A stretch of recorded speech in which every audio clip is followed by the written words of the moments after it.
Hi, today I'm going to demonstrate how to bypass certain locks that have this specific vulnerability.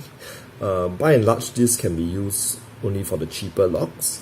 You can tell that the lock is bypassable if it has this, if the shackle looks like this, there's a notch on the shackle instead of a round circle that suggests that it is has a ball bearing mechanism, but this has only a spring mechanism that can be activated and bypassed.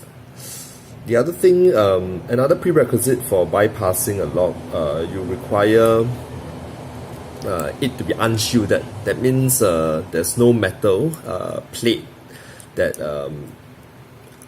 goes between the unlocking mechanism and the keyway, because if there is, you're not able to actually put your bypass tool in to activate the mechanism. Yeah, so well, this is a cheap lock. I bought it for like $4 or something online, and I'm going to show you how easily it can be done.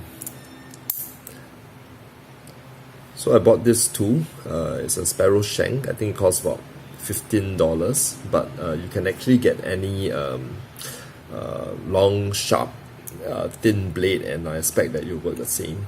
So you stick it in, you feel for the locking spring, okay, and you wedge the blade underneath the spring. Give it a tug. Let's see. Okay, and the lock is open. So a lot of these kind of locks, they have a security feature to prevent it to be done so easily. It's called a double locking pawl. So for example, you take a look at this clear lock. Once I locked it, it actually, the locking mechanism actually engages on both sides of the shackle. So on this side and on this side as well. So if you disengage this side, the lock will not open because the other part of the other end of the shackle is still engaged by the mechanism. So let me show you how you can bypass a lock like this. It's still possible, it just takes a little bit more effort. So firstly, you do it in a similar way as previously. You can see where my blade is going. Okay. So actually you can see that it's reached all the way down to the spring, and then you pull back on it.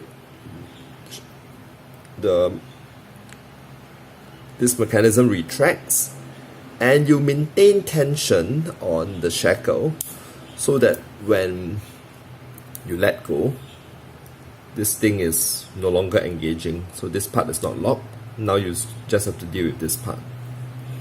So what I would do is I would place the bypass tool in the other way, and I will try to disengage this side as well. Well, it's a bit harder because there's no spring that you can wedge the tool against. You just have to use the friction to try and open it. Yeah, and it's done. So, well, bear in mind that these only work on the cheapest locks. Any locks with decent security will probably be shielded or use ball bearings as a locking mechanism instead of the spring, but well, might be good for you to know, might be useful one day. Thank you.